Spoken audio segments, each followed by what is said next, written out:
Cantemos juntos.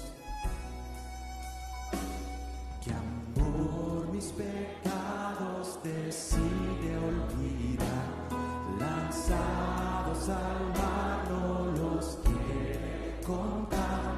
El cielo omnisciente olvida mi error, mis faltas son muchas, su gracia es mayor. Gloria a Dios, su gracia es mayor,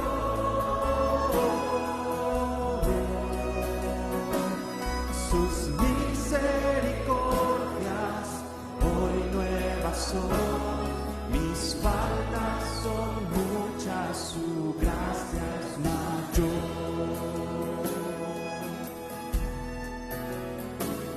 Paciente me aguarda en mi desvía, un padre que tierno me llama al hogar, recibe al débil y vil pecador, mis faltas son muchas, su gracia es mayor. Gloria a Dios.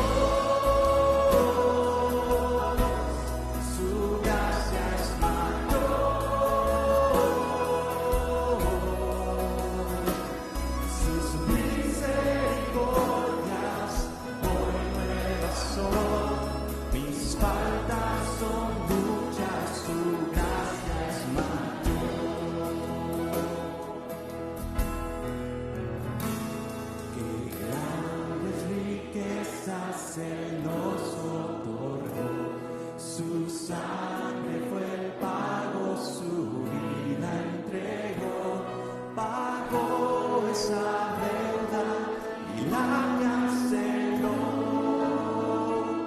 Mis faltas son muchas, su gracia es mayor. Gloria a Dios.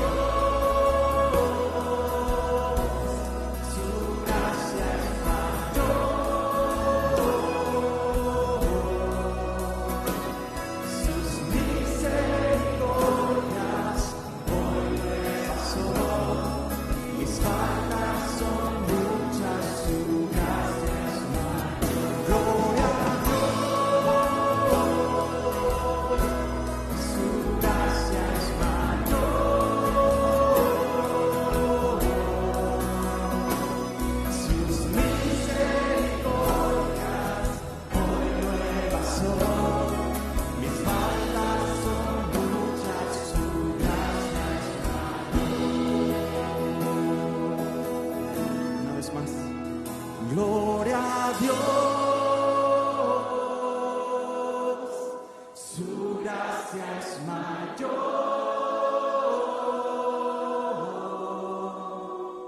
sus misericordias hoy nuevas son, mis faltas son muchas, su gracia es mayor.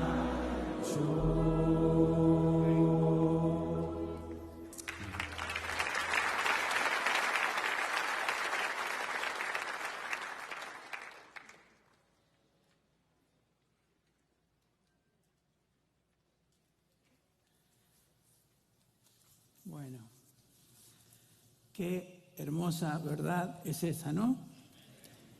Que si nos dejamos llevar por nuestras faltas y cómo nos sentimos acerca de nosotros mismos muchas veces, nos da ganas de tirar la toalla.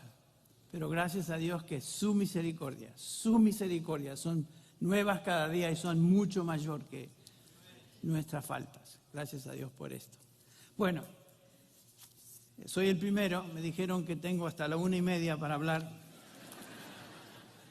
No, 11:30. Tenía un 1 también. No temáis, manada pequeña, vamos a terminar al tiempo que se nos ha asignado. Así que, antes de empezar, me gustaría encomendar nuestra meditación en las manos del Señor. Padre, te pedimos que nos ayudes a entender, que tu Espíritu nos dé alumbramiento, nos dé entendimiento discernimiento para poder entender lo que tú nos dices hoy.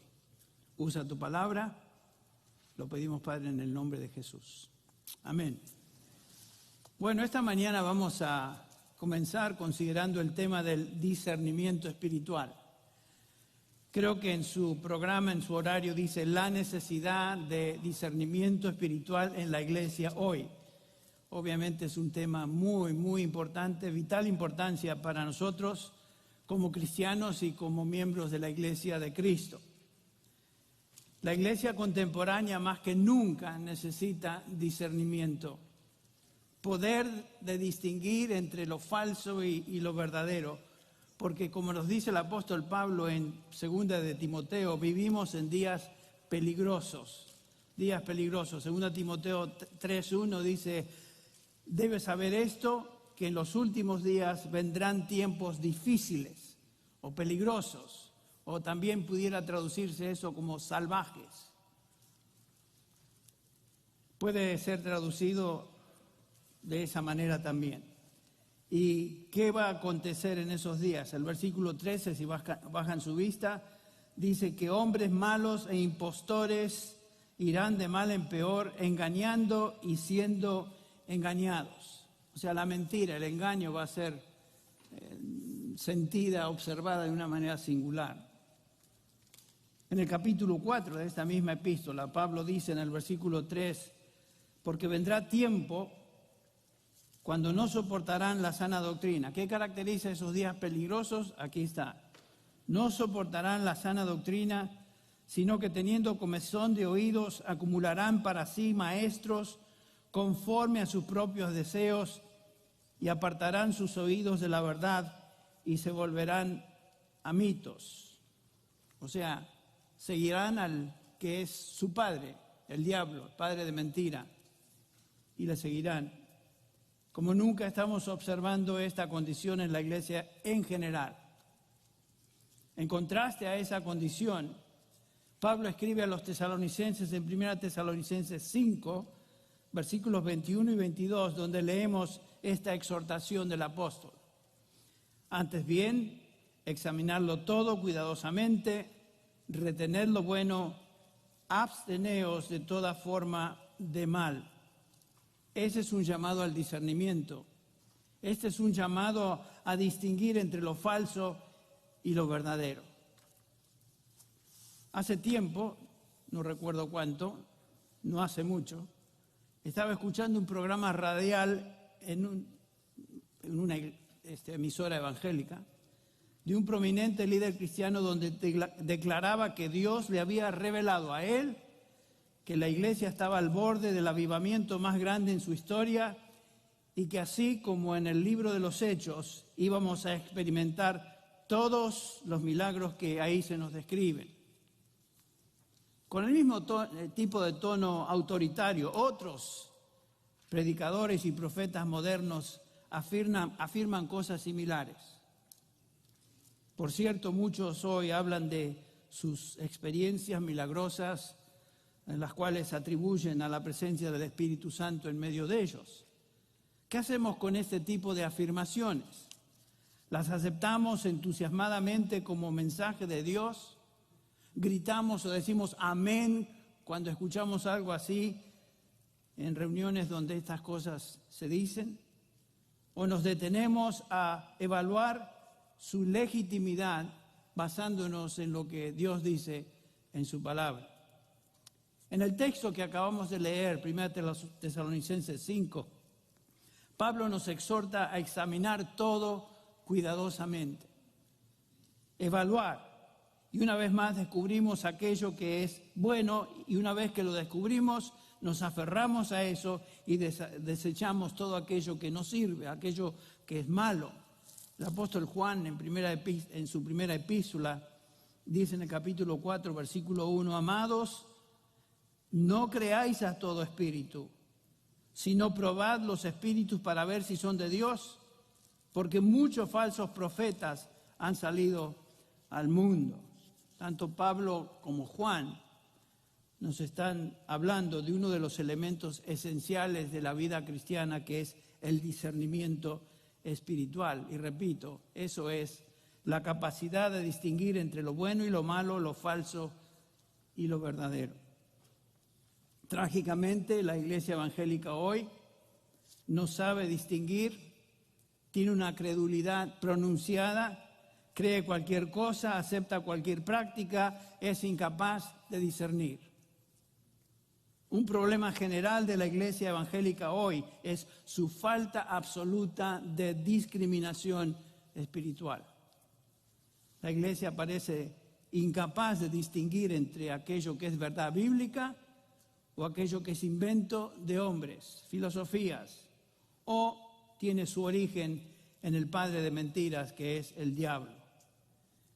La Biblia nos enseña que el objetivo principal de Satanás, del diablo, es mantener al hombre ignorante de la verdad de Dios. Nos dice Pablo en 2 Corintios 4:4 que el diablo mantiene ignorante y cegado de tal manera que los incrédulos no vengan al conocimiento de Cristo. Pablo dice que ha cegado el entendimiento de los incrédulos para que no les resplandezca la luz del Evangelio. Esa es la obra de Satanás. Y sabemos que el diablo está en control de este mundo. Primera de Juan, capítulo 5, versículo 19. Pero sabemos que si él no tiene éxito en impedir que la gente se convierta a Cristo, el enemigo continúa su obra de plantar mentiras y confusión entre los hijos de Dios. Eso es lo que estamos observando. La Biblia nos advierte claramente de doctrinas de demonios, de herejías, de mitos, de espíritus engañadores, de fábulas mundanas, de filosofías y huecas sutilezas de origen humano. Jesús nos dijo que vendrían lobos rapaces, vestidos de ovejas. Pablo habló de lobos que se introducirían en la iglesia y no perdonarían al rebaño. Pablo le dijo a Timoteo, como ya leímos, vendrán días peligrosos, épocas peligrosas, y los hombres irán de mal en peor, y que muchos tendrán la apariencia de piedad, pero negarán su eficacia por sus acciones y sus perversas enseñanzas. Y como resultado de esto, muchos serán engañados. El problema es que la iglesia no está escudriñando la Escritura. Ningún cristiano que estudia la Escritura debería ser tan simple de aceptar las afirmaciones que hoy se hacen en nombre de Dios. La responsabilidad de esta trágica condición en la iglesia recae sobre los hombros de sus líderes. Muchos predicadores son como los fariseos del día de Jesús. Representan a Dios en público, pero no conocen ni saben interpretar correctamente la Escritura porque carecen de discernimiento espiritual. Leemos en Mateo 16:1, entonces los fariseos y los saduceos se acercaron a Jesús para ponerle a prueba y le pidieron que les mostrara una señal del cielo. Pero respondiendo él les dijo, al caer la tarde decís, hará buen tiempo porque el cielo está rojizo. En el versículo 3, y por la mañana hoy habrá tempestad porque el cielo está rojizo y amenazador. Y el Señor Jesús hace esta pregunta, ¿sabéis discernir el aspecto del cielo pero no podéis discernir las señales de los tiempos? Estos líderes religiosos de aquel día poseían cierto conocimiento limitado, por supuesto, de las condiciones climáticas, pero aún ese corto discernimiento en cuanto a esa situación climática era superior a su discernimiento espiritual. Jesús le dice, no podéis discernir las señales de los tiempos. Las realidades espirituales que estaban enfrente de ellos, en sus narices. El Mesías estaba presente en medio de ellos y no le reconocieron. Estos hombres tenían las Escrituras y deberían haber reconocido lo que éstas decían en cuanto al Cordero de Dios que habría de venir. Pero no fue así. No fueron capaces de distinguir entre la verdad y el error. El discernimiento espiritual, entonces, hermanos, es uno de los elementos indispensables para la vida cristiana, en la vida cristiana para nuestra madurez. Vamos de regreso a Primera de Tesalonicenses 5, donde Pablo está primero enumerando ciertos principios elementales de la vida cristiana. Estar siempre gozosos, comienza el versículo 16, orad sin cesar, dar gracias en todo porque esta es la voluntad de Dios, no apaguéis al Espíritu, no menospreciéis las profecías, una referencia ahí a la palabra de Dios. Y ahora el apóstol llega a los versículos 21 y 22 y dice, examinadlo todo, retened lo bueno, absteneos de toda especie de mal. Esa palabra examinar es la palabra dokimazo. Frecuentemente se usa para referirse a algo que se pone a prueba para revelar su legitimidad. A menudo se usa en referencia a probar metales con el objeto de quemar la hojarasca, todo aquello que nos sirve, y obtener el metal puro. Y Pablo está diciendo esto: pon a prueba todo para ver si es genuino, para distinguir entre lo bueno y lo malo, lo que es verdad y lo que es falsa, lo que sirve y aquello que es inservible. No todo lo que brilla, tenemos un dicho en español, no todo lo que brilla es oro, no todo lo que se dice es verdad, aunque se use el nombre cristiano o el nombre de Jesús detrás de eso. Y dice Pablo, una vez que descubrimos lo bueno, lo que es verdad, el versículo 21 continúa diciéndonos, retened lo bueno. O sea que una vez que encontramos y conocemos la doctrina sana, abrazamos esa doctrina y la retenemos. Esa palabra buena, kalos en griego, quiere decir genuinamente buena. No solo bueno en apariencia, sino bueno, inherentemente bueno, o sea, bueno en naturaleza. Y cuando encontramos eso, la exhortación es de aferrarnos, y eso es bueno y verdadero.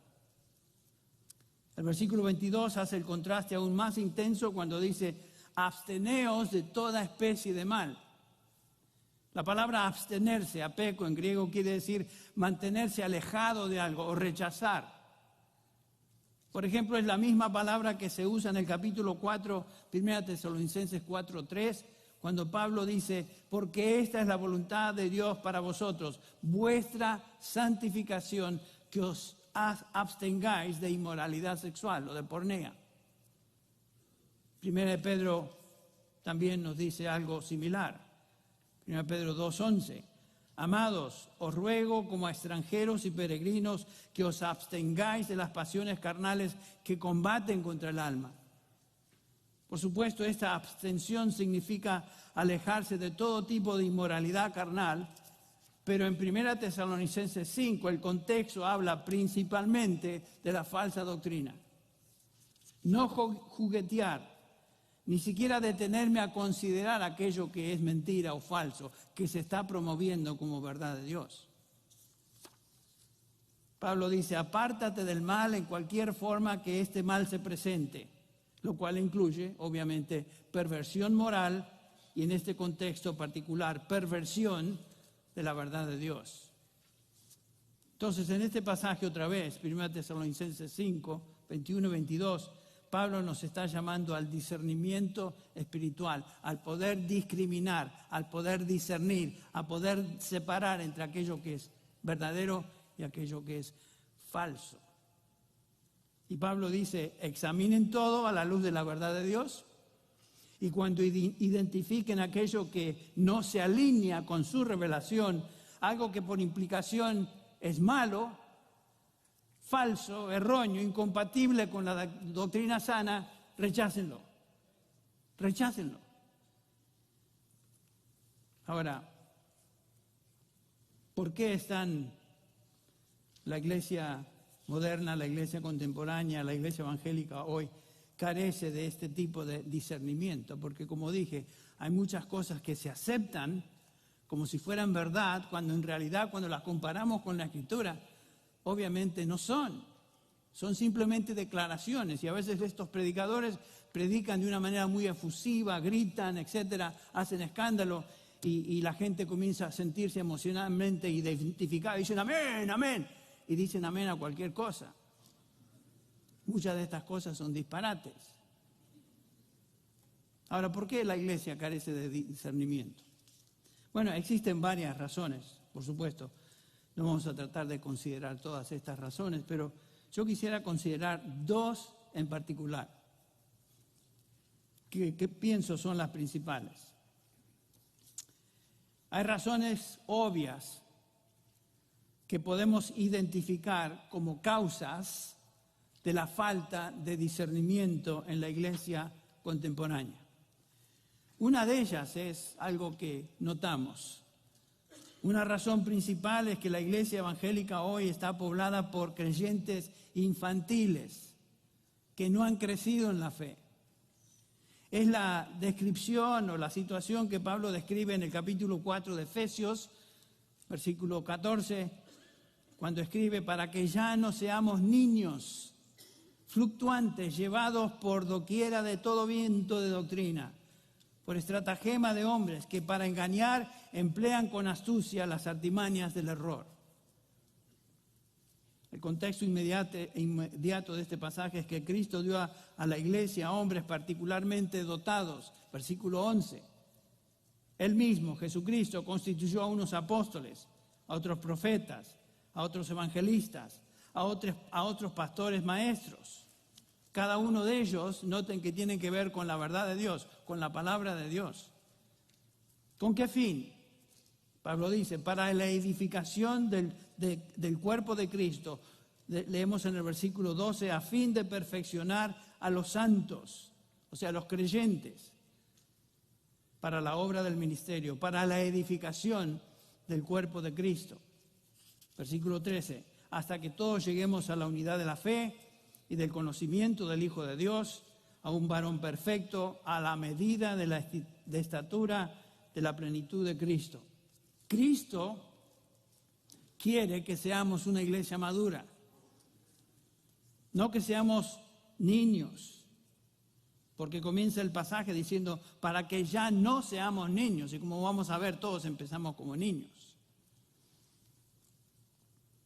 Cristo desea una iglesia madura, por eso es que Él dio a su iglesia hombres especialmente dotados en el manejo y la enseñanza de la verdad de Dios revelada en la Escritura. En el contexto de nuestro estudio, hoy pudiéramos decir, Cristo quiere que su iglesia tenga discernimiento espiritual, que sea madura.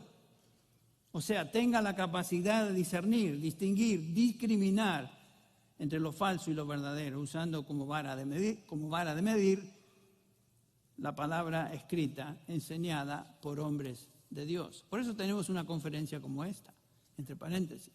No estamos aquí simplemente para cantar, aunque es agradable, hermoso poder cantar. No estamos simplemente aquí para conocernos con otras personas, aunque eso, gracias a Dios, es una bendición que recibimos. Estamos aquí para entender la palabra de Dios, siendo enseñada por hombres que Él ha puesto en la iglesia para que lleven a cabo justamente esa tarea de enseñar, de exhortar, de predicar. En este versículo 14 de Efesios 4, Pablo dice que ya no seamos niños en nuestra fe. En un sentido real, este versículo describe la condición de la iglesia contemporánea. Es una iglesia, como dije, infantil, con las características de un niño y no de un hombre maduro. Ahora es importante notar que en el Nuevo Testamento se nos enseña que todos y cada uno de nosotros comenzamos nuestra experiencia cristiana como niños. Todos venimos a la fe como niños. Y cada uno de nosotros nos encontramos en etapas diferentes de crecimiento. Cada uno de nosotros. Por eso el apóstol Juan, refiriéndose o escribiendo a los creyentes, dice en 1 Juan 2, 12 y 13, en primer lugar, les llama niños y después habla de jóvenes y después de padres, indicándonos, por supuesto, que en la iglesia existen estas tres etapas de crecimiento. Ser cristiano y haber creído en Cristo para salvación, haber nacido de nuevo, es solo el comienzo. Todos y cada uno de nosotros entramos a la vida cristiana como bebitos, No hay diferencia. La cosa es que no debemos quedarnos ahí como bebitos, como niños. Por eso Pablo dice, para que ya no seamos niños. Hubo un momento que fuimos niños, pero debemos crecer. Ahora, no importa si el recién convertido sea un hombre de prominencia en su vida profesional, médico, abogado, ingeniero, lo que sea, o un erudito en su rama de estudio, o un albañil. Todos comienzan de la misma manera, todos entramos como bebés y con las limitaciones de un niño, pero necesitamos crecer y madurar. La única manera de crecer y madurar es alimentarnos de la palabra de Dios. Por eso Pedro escribe a los creyentes y les dice, 1 Pedro 2:2, desead como niños recién nacidos la leche pura de la palabra para que por ella crezcáis para salvación. Es obvio que un bebé no puede crecer si no se alimenta de la vianda adecuada para él, y ninguno de nosotros podemos crecer, espiritualmente crecer, si no nos estamos alimentando de la palabra de verdad. Y Pablo en este versículo 14 subraya características de un niño y lo hace por medio de descripciones. Noten ustedes, la primera es que un niño es inestable. Y observen si la iglesia en general no está poblada de personas con esta categoría, con esta descripción. La primera es inestable, sacudidos por olas, llevados de aquí para allá. Un niño es cambiante en su manera de ser. De un momento a otro cambia y pasa de una sonrisa a un berrinche. Yo tengo nietos, chicos, y lo noto. Muy lindos, muy simpáticos, riéndose, y de repente algo no sale como ellos quieren. ¡Guau! ¿Cómo es posible que si un segundo atrás estaban riéndose? Echan berrinche. Y se observa inmediatamente en su rostro. No pueden evitar eso porque son, ¿qué? Niños. La inestabilidad de un niño se observa en el hecho de que no tiene control propio. Inmediatamente se deja llevar por sus emociones o impulsos, no tiene disciplina propia. Por eso es que debemos enseñar a los niños qué es y cuál es la respuesta y conducta adecuada, aceptable. Un niño, cambia de emociones, su estado de ánimo, en su manera de pensar. Estas características son propias de un niño. Y debería hacernos pensar y ver si nosotros no estamos manifestando ciertas características en nuestra vida espiritual que son de niños. ¿Somos impacientes? ¿Somos cambiantes? ¿Nos irritamos fácilmente? ¿Echamos berrinches? Claro, no berrinches de estilo niño, pero ya berrinches de adulto, que son más sofisticados. Ponen la cara, actitudes feas que son vengativas en cuanto a algo, en contra a alguien. Y claro, son berrinches. Y todos conocemos a gente de ese tipo.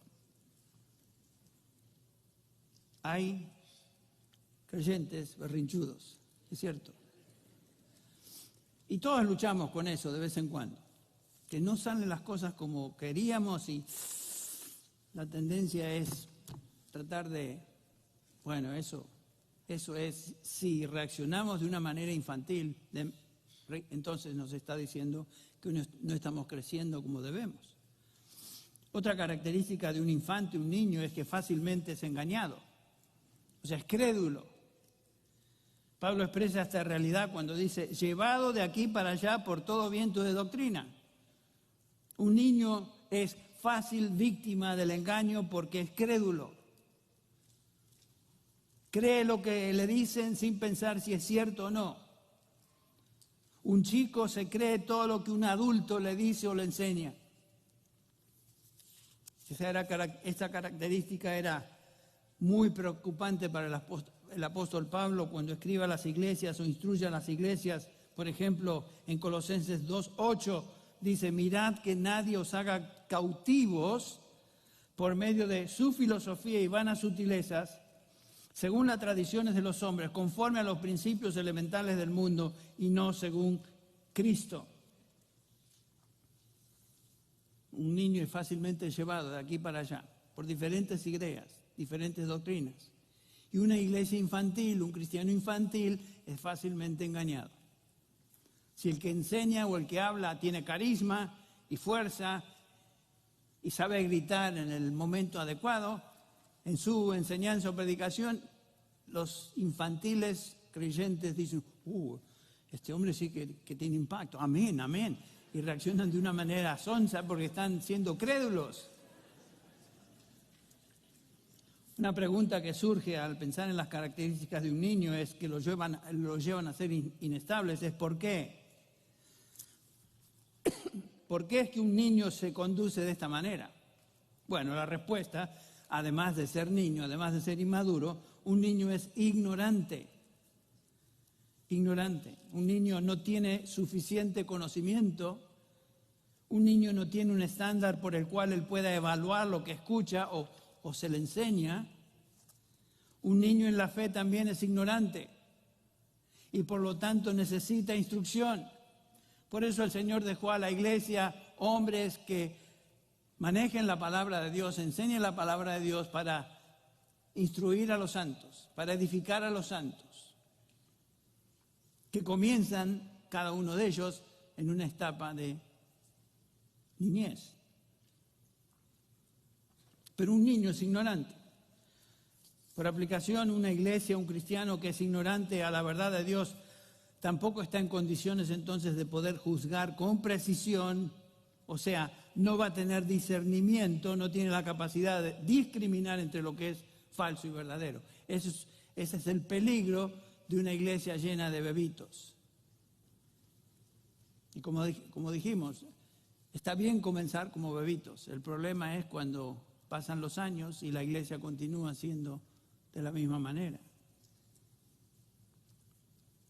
Otra razón por la cual una iglesia carece de discernimiento se desprende de esta primera.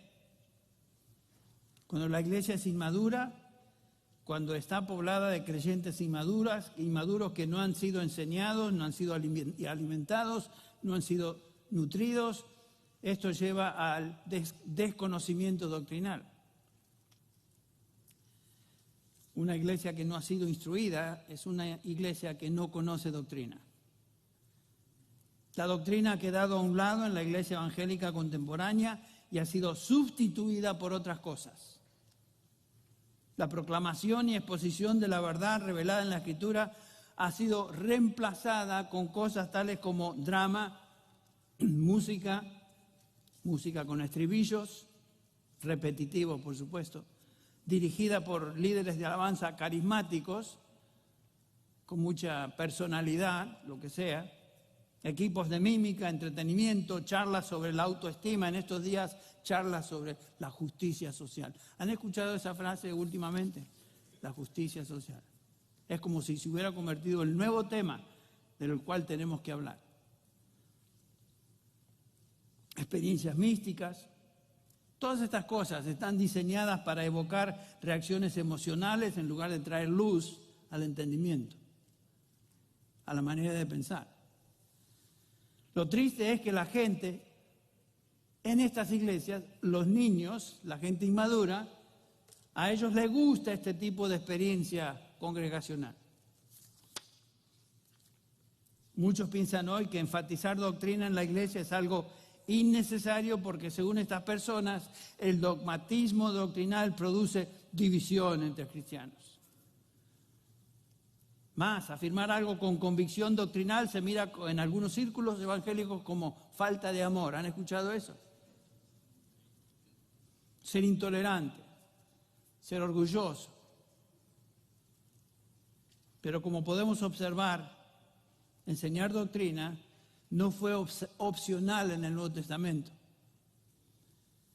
La primera iglesia desde su inicio se dedicó justamente a eso, a la doctrina. Sigan conmigo si quieren en sus Biblias o me escuchan nada más. Hechos 2, 41-42. Este es el comienzo de la iglesia en Jerusalén. Después de que las 3.000 almas se convirtieron, vinieron a Cristo, tenemos esta descripción de Lucas, quien escribe en el versículo 41. Entonces los que habían recibido su palabra fueron bautizados y se añadieron aquel día como 3.000 almas. Versículo 42, noten lo que hacían estas 3.000 almas. Se dedicaban continuamente a las enseñanzas de los apóstoles, tedidaketon apostolón, a la comunión, al partimiento del pan y a la oración. Pero lo principal, se dedicaban a la enseñanza apostólica. La enseñanza apostólica, la doctrina apostólica. Doctrina o enseñanza, ambas palabras son traducción de la palabra griega didaké. Fue un elemento esencial en la experiencia cristiana de la primera iglesia. Si vamos al capítulo 6 de Hechos, en esta primera iglesia de Jerusalén, tenemos el énfasis de enseñanza de esta manera. Dice el líder de los apóstoles, posiblemente fue Pedro, no sabemos. Los 12, dice el versículo 2, convocaron a la congregación de discípulos y dijeron, no es conveniente que nosotros descuidemos la palabra de Dios para servir mesas.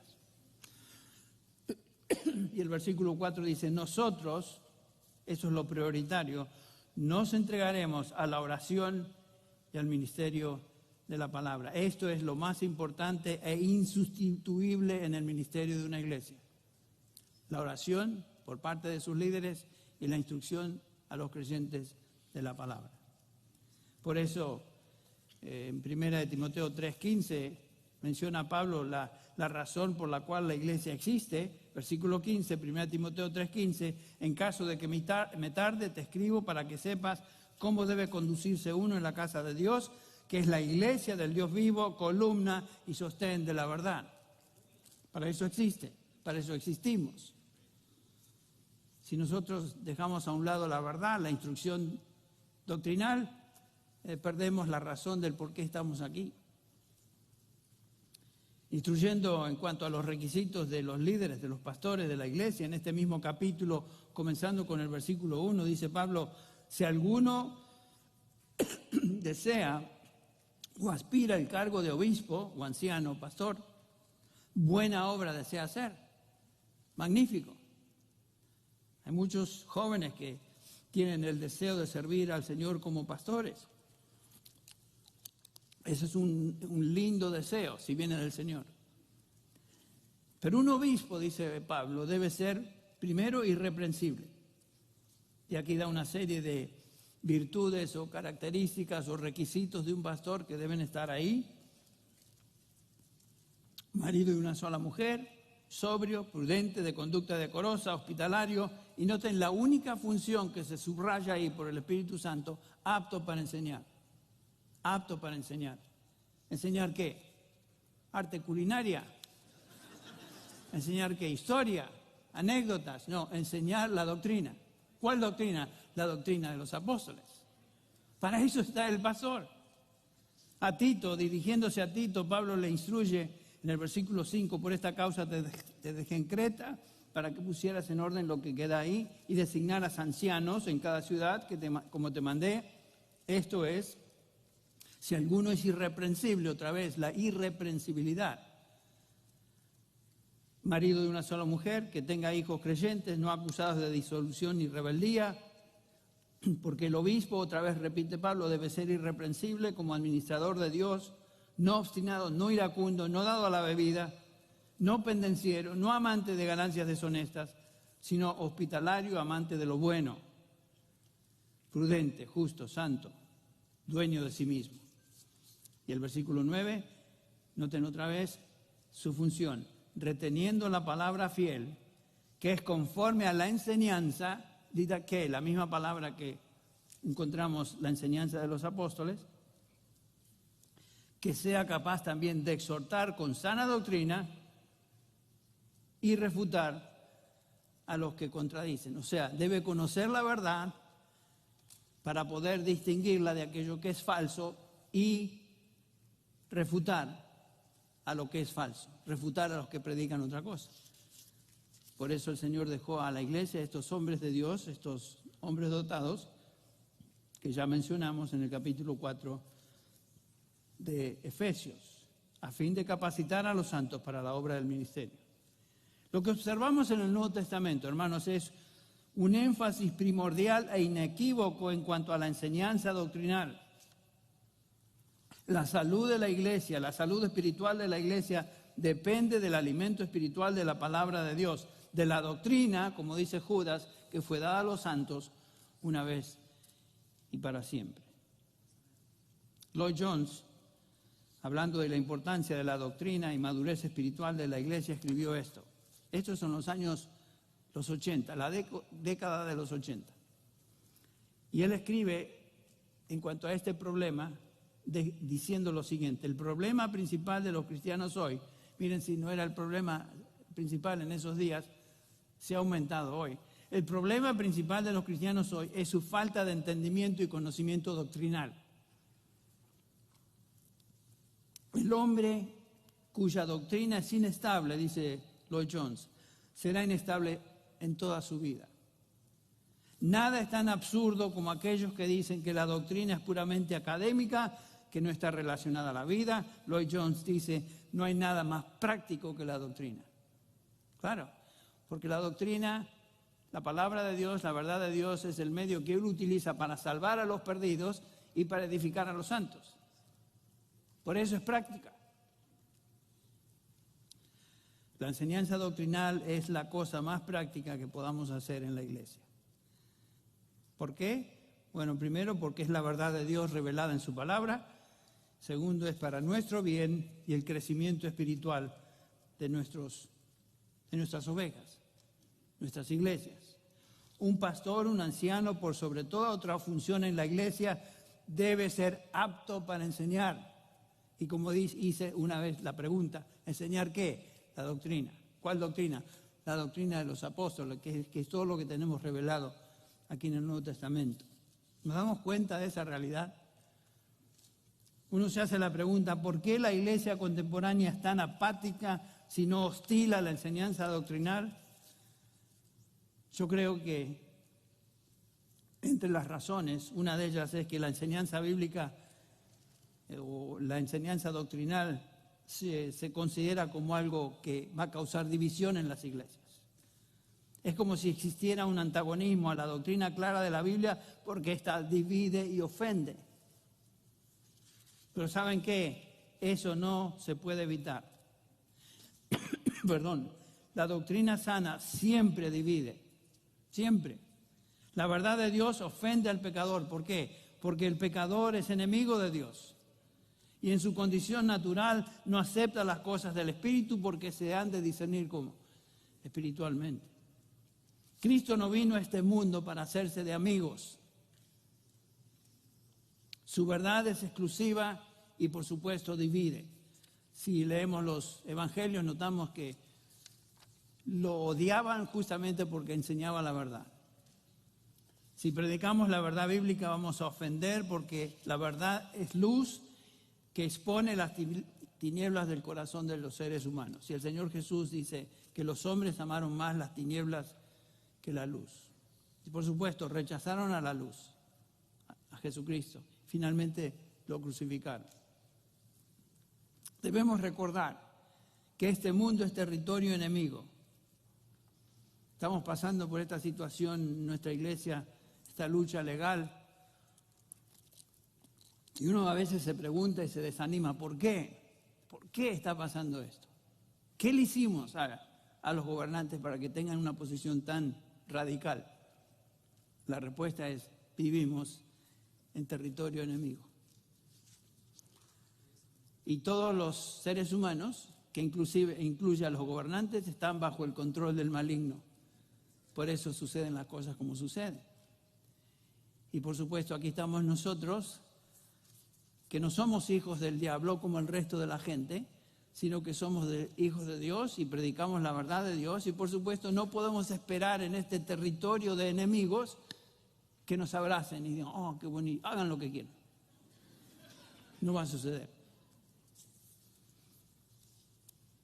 Muchos cristianos piensan que si eliminamos la doctrina de nuestra predicación y nos dejamos llevar por el amor, nos vamos a llevar bien con todos. Bueno, si dejamos la doctrina a un lado, ¿qué va a suceder? La verdad va a desaparecer. Aún la unidad va a desaparecer, porque la unidad cristiana no se basa en sentirnos bien los unos con los otros. La unidad cristiana se basa en nuestra fe. El Señor Jesucristo habló de esto en el capítulo 17 de Juan, cuando pidió al Padre que los suyos sean uno, pero esa petición fue precedida por su oración: santifícalos en tu verdad. Y en el versículo 17, la unidad cristiana se fundamenta en la verdad de Dios, no salteándonos la verdad de Dios. Por eso Pablo le exhortó a Timoteo: procura con toda diligencia presentarte a Dios aprobado, de tal manera que no traigas vergüenza o que no te avergüences de eso, sino que te presentes a Dios aprobado como uno que traza con precisión la palabra de verdad. Es una vergüenza no poder distinguir entre la verdad y el error. Entonces, el contribuyente mayor a la falta de discernimiento espiritual es el debilitamiento de la claridad doctrinal en la iglesia. Todo en la Escritura se presenta en términos de claridad doctrinal, de claridad absoluta. Hay una verdad, la Biblia nos enseña, y hay una mentira. Hay un diablo, que es el padre de mentira, y está Dios.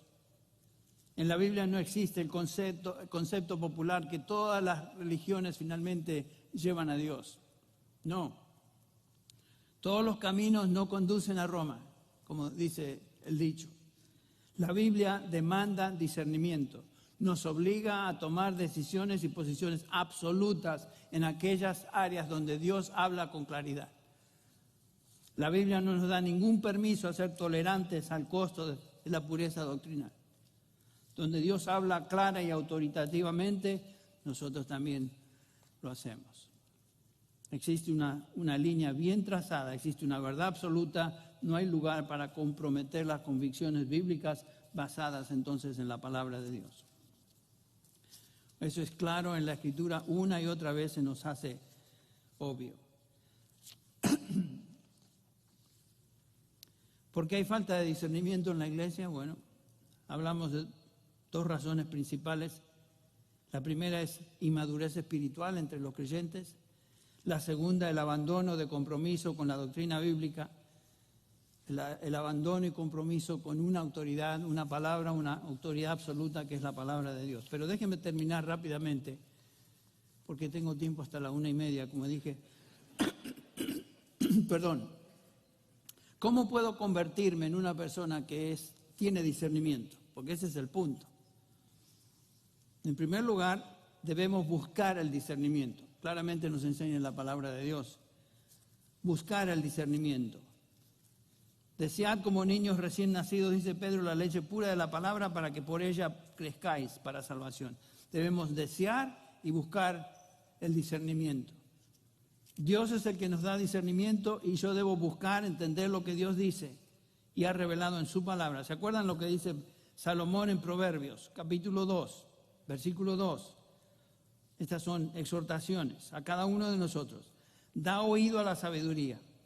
Inclina tu corazón al entendimiento, porque si clamas a la inteligencia y alzas tu voz al entendimiento, si la buscas como a plata y la procuras como a tesoros escondidos, entonces entenderás el temor del Señor y descubrirás el conocimiento de Dios. Porque el Señor da sabiduría, de su boca vienen el conocimiento y la inteligencia. Aquí encontramos este principio bíblico. Si quiero ser una persona que discierne, debo buscar el discernimiento sabiendo que el Señor lo da, viene de su boca. En otras palabras, Un creyente que busca discernimiento tiene que tener un concepto muy alto de la Escritura. Al fin y al cabo, esta es la palabra de Dios y en ella Dios ha expresado su voluntad absoluta. Debo interpretarla correctamente recordando lo que nos dice el apóstol Pedro en 2 Pedro 1:20. Antes sabe de esto, que ninguna profecía de la Escritura es asunto de interpretación personal, pues ninguna profecía fue dada jamás por un acto de voluntad humana, sino que hombres inspirados por el Espíritu Santo hablaron de parte de Dios. Lo que la Escritura contiene es de parte de Dios, es de su boca. Y toda esa Escritura es inspirada por Él y útil, ¿se acuerdan lo que dice 2 Timoteo 3? Perdón, útil para enseñar, para reprender, para corregir, para instruir en justicia. Si deseo discernimiento, lo debo buscar. Hay ser como los nobles de Berea, Hechos 17:11, que recibieron la palabra con toda solicitud, escudriñando diariamente las Escrituras para ver si estas cosas eran así. Solo Dios puede dar discernimiento. Pero no solamente que lo debo buscar. Un segundo principio es que debo pedir que Dios me lo conceda. Debo orar por discernimiento. No es algo automático que viene al leer la Biblia. El salmista oró de esta manera, el Salmo 119:18. Abre mis ojos para que vea las maravillas de tu ley. Y el versículo 34, dame entendimiento para que guarde tu ley y la cumpla de todo corazón. Santiago dice algo similar, Santiago 1:5. Si alguno de vosotros tiene falta de sabiduría, o podríamos decir falta de discernimiento, pídala a Dios, el cual da a todos abundantemente y sin reproche y le será dada. Deseamos el discernimiento, lo buscamos en la palabra de Dios y pedimos que Él lo conceda. Buscamos, vamos a la palabra de Dios y rogamos al Señor que Él nos enseñe. En tercer lugar, y creo que esto es obvio, una vez que encontramos su voluntad en la palabra de Dios, la obedecemos. No es suficiente desear, orar, si no vamos a obedecer. ¿Qué valor tiene conocer la verdad de Dios si no la vamos a obedecer? Tenemos ejemplos en el Antiguo Testamento de alguien que conoció la palabra de Dios. Estoy hablando de Salomón. Amaba al Señor, nos dice Primera de Reyes 3:3, aunque sacrificaba y quemaba incienso en lugares altos.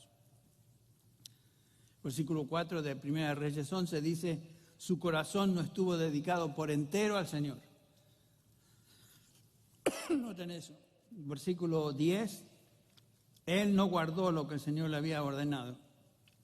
Y Salomón demostró tener una obediencia parcial que toleró pecados en su vida y que al final le costaron su reinado y su reputación. El discernimiento siempre debe ir acompañado de la obediencia o se convertirá en un engaño propio. ¿Qué es lo que dice Santiago? Sed hacedores de la palabra. O sea, obedientes, no solamente oidores, engañándoos a vosotros mismos. El discernimiento espiritual es el resultado de buscarlo, de pedir en oración que Dios lo conceda y en tercer lugar se mantiene con la obediencia. Bueno, ¿cómo puedo convertirme en una persona que tiene discernimiento? Debo hacer eso. Debo buscar el discernimiento en su palabra y cuando la leo, cuando la medito, cuando la escucho siendo predicada, debo orar que el Señor me conceda discernimiento para entender y en tercer lugar obedecer la verdad de Dios dependiendo en el poder del Espíritu Santo. De esa manera, y podríamos agregar otras, pero esos tres principios básicos son principios que nos ayudan a desarrollar discernimiento espiritual. Me gustaría terminar, hermanos, con una palabra de oración en esta primera sesión. Disculpen que estoy con un pequeño resfrío, no es COVID, es un pequeño resfrío catarro que tengo que me ha molestado. Vamos a orar. Padre, leemos las palabras de Pablo que nos exhorta a examinarlo todo y retener lo bueno y a abstenernos de todo tipo de maldad, de falsedad, de error. En pocas palabras, somos llamados a ser cristianos con discernimiento. Personas que podamos distinguir entre lo que es falso y verdadero, entre aquello que es bueno y aquello que es espiritualmente dañino. Padre, por medio de tu verdad revelada, tú nos has dado este manual que nos permite discriminar entre aquello que es verdad y aquello que no lo es. Gracias por tu Espíritu que nos guía a la verdad en armonía con lo que tú has revelado. Pedimos que nos des discernimiento en la medida que escudriñamos y profundizamos en tu verdad. Oh Padre, qué precioso privilegio tenemos de poder abrir tu palabra y conocer tu voluntad revelada. Bendice a cada oyente aquí. Crea en cada corazón el deseo y compromiso de ser fiel a la palabra de verdad. Pedimos estas cosas, Señor, en el nombre del Señor Jesús. Amén.